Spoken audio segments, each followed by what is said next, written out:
Hey everybody, it's Don, and today I want to talk about 10 things you should probably leave off of your resume. And I want to tie it in an interesting way to a fashion designer that used to live a long time ago. Her name is Coco Chanel. You may or may not have heard of her. You've probably at least heard of her brand, Chanel. Anyways, she had a personal rule before leaving the house. Anytime she would leave, whether she's going to work, she's going out, going into an event, she would always remove one piece of her ensemble to avoid the faux pas of wearing too many accessories. So if she were giving you advice on how to write your resume, she would say, you don't have to include everything, and you should probably take one or two things off. And you see, job seekers often do themselves a huge disservice when they send out resumes with more information than necessary, and they simply overwhelm employers. And most employers don't have the time or patience to sift through all those irrelevant details, even though they have systems in place that scan your resume and they kick it out for people who match, certain criteria. Not everybody has those, and even still, even after the machine kicks out the resume, people still have to look at it. And employers don't have the time to just look through every single thing that you put on your resume. So I want to go over 10 things that you should probably take off your resume, which will really improve you having it get read by an employer, which means having them call you. So first one here is an opening objective statement. Now, a lot of people put objective statements on and they're just real generic and they really don't differentiate you from anybody else. So a lot of people, they like to put on these objective statements. They're like a paragraph long and they say, I'm interested in doing this and that. No, you want to be really specific with an objective statement. And it's simply a one-line statement. It should not span 2 lines on the page. It should be a simple statement, something like, I am, but seeking a position as a financial manager in an accounting firm, or seeking a position as a financial manager in the manufacturing industry. Whatever it is, seeking is one of the words you should use, the type of position, or specifically by name, and the industry. And that's all you need to say. That way, when they pick up your resume, they instantly know what you're looking for. And some people, they've heard that putting an objective statement on a resume is a bad thing. And over the years, objective statements have gotten kind of a bad rap because people were writing these long paragraphs. So resume writers started taking them off. But the key to use an objective effectively is to make it one single bullet point that just hits on exactly what you're looking for and the type of industry. And that way your resume is more likely to get read, and then you'll get the call. And that's all I got on that one. Number 2 here. Unexplained gaps in your work history. You see, you want to make sure that you account for any kind of gaps that you have in your work history, but you have to be careful with your wording. So instead of revealing, sensitive information, use a phrase like, left work for personal reasons or whatever. See, sometimes people they'll leave a job and then they might take a year off and they might go on vacation or whatever. Or another very common reason is some people have to take off 1 or 2 years to care for a sick loved one. So they have to, and then you're going to have that gap in there. So you can either, it's just, left the workforce for personal reasons, and, you can discuss that in the interview, or you can also try to mask that as well. And as long as you're doing some type of self-studying, whether, maybe you're doing some content creation, maybe you're making some videos, maybe you're writing some articles or whatever in your spare time while you're not working, you can always use that as some filler stuff. But you don't want to leave unexplained gaps. I mean, it's okay if you have a gap that's, maybe 3 to 6 months long, but if, you have 1, 2, 3 year gap, you might want to fill that in with something. Otherwise, it just raises a lot of questions. Okay, let's move on here to the next one. Spelling and grammatical errors. Oh my gosh, they're terrible. So you want to make sure that you don't have any spelling mistakes or grammatical errors.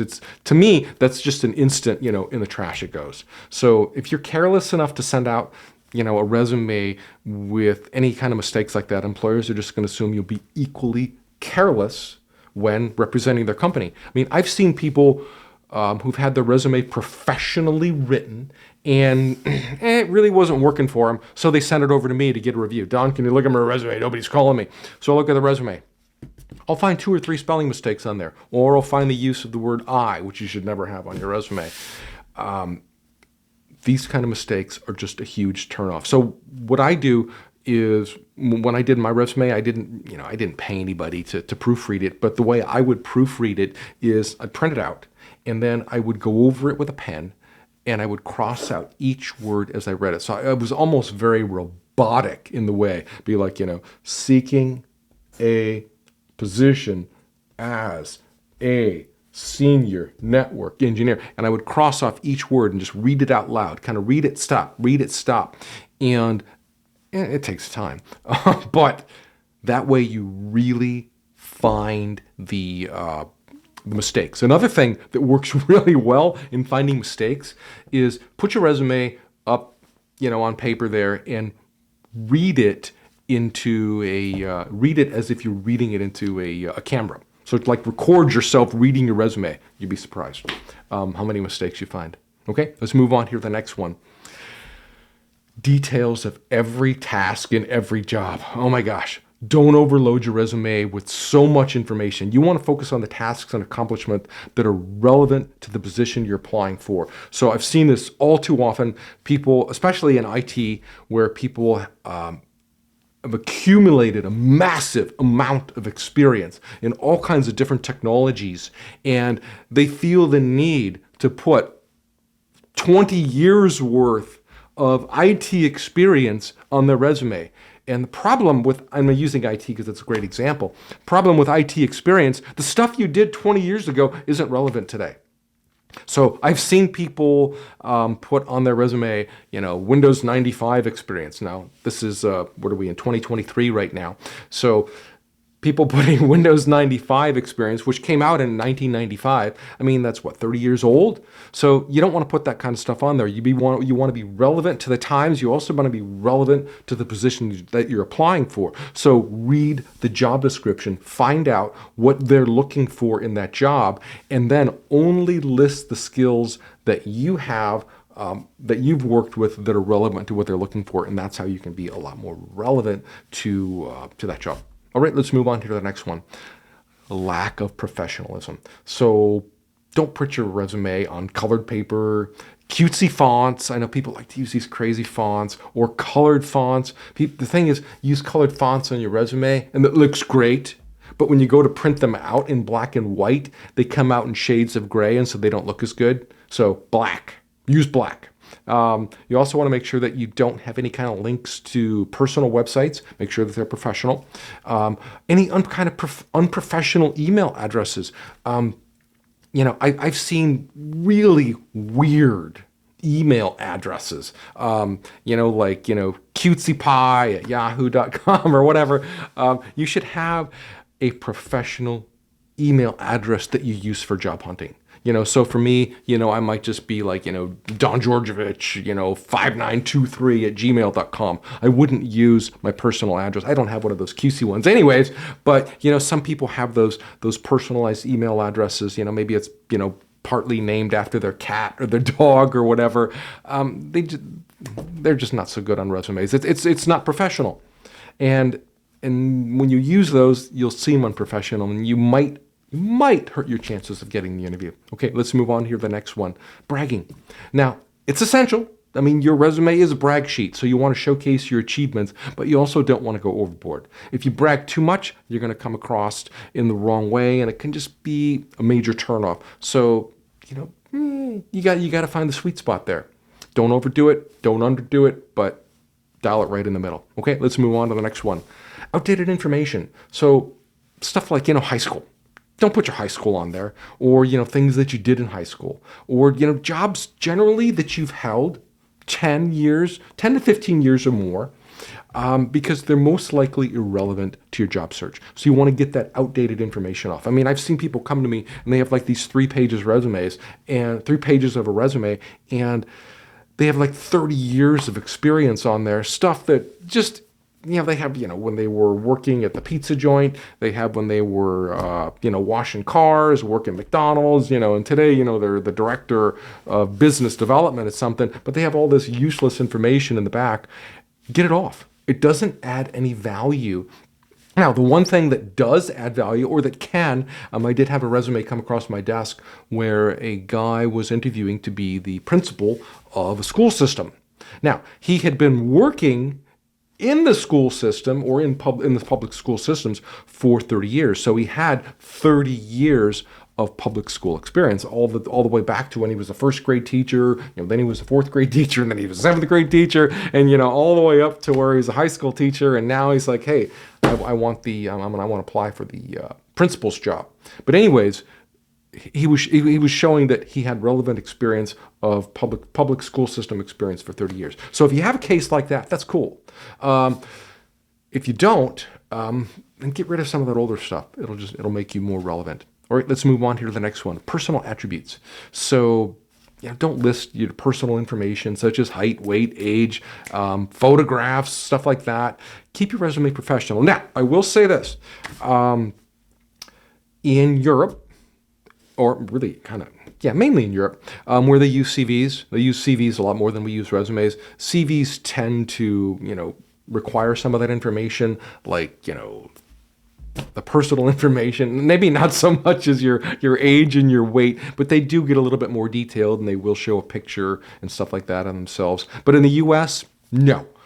Get rid of the picture, black and white resume all the way through. Get rid of any kind of personal little stuff, whether you're married, whether you like, going to the ball game. Get it off. It doesn't belong there. Keep your resume professional and focused on the job that you want.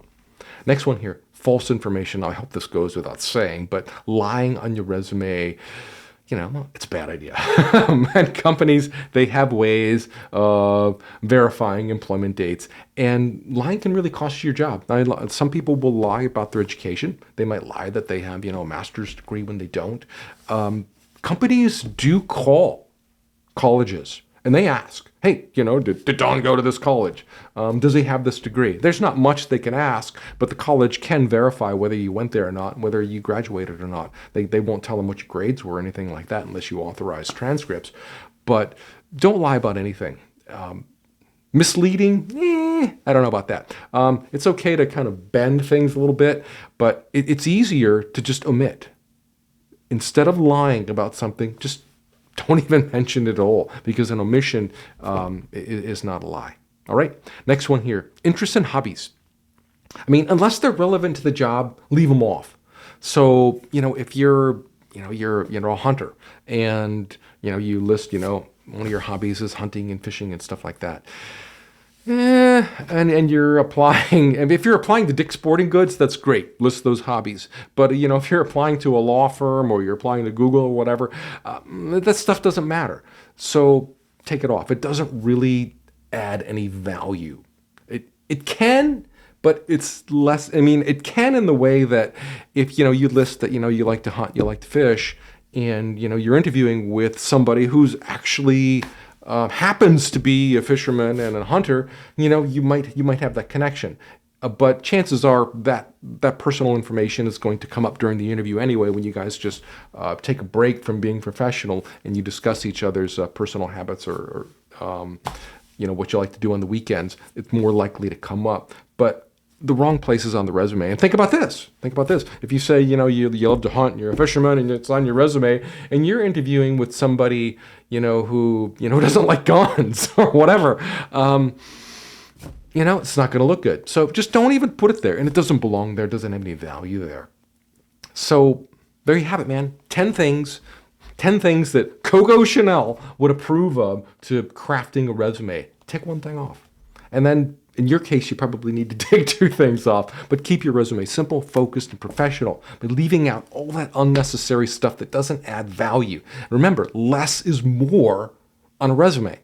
It really is. Less is more. And when people send me their resume to review it, I literally feel like a first grade teacher with a red pen saying, strike, strike, strike, get rid of this, get rid of this, get rid of this. And that's something I can do for you too. You can go to my website. You can find out how to get a resume critique. I might put a link down there below for that. I kind of get overwhelmed with critiques because I get a lot of them and they take me a lot of time to do. Literally take me about 4 hours to read through your resume. But a better way to review and critique your own resume is to get the Resume Masterpiece. This guide will walk you through the same principles that I use when I write resumes for clients, when I review resumes. It will walk you through every single step of the resume process, whether you have a resume or not, whether you need to improve it or whether you need to start from scratch. The Resume Masterpiece is the perfect guide to literally walk you through. It's like, you're just kind of leaning over my shoulder as we go through your resume and we write it and we make it the absolute best it can be. It'll teach you how to write a strong objective statement. It's got a quick check. I love the checklist. This is in chapter 8. This is a quick checklist to walk you through of all the things that you should watch out for. So after you write your resume, you go through this checklist to make sure that you're not making any of these mistakes. Using the Resume Masterpiece to write your resume is practically bulletproof. It's got another section in here. It's got, right here, all kinds of words that you might want to use. Pages and pages. This is just one page. It's got a lot of pages of power words that you might want to use on your resume to capture the essence of who you are and what you do, and to make you sound awesome, because you are awesome. All right. You can get that from jobinterviewtools.com/resume. It's like $50. It's a great deal. And if you get that, I believe, at least right now at the making of this video, there is a link there where you can upgrade and you can get a personal critique where you can send me your resume and I will actually review it and I'll give you suggestions for improvement. So that's all I got for you. If you found this video helpful, give it a thumbs up. I'd appreciate it. And subscribe. And I'll see you in the next video. Bye now.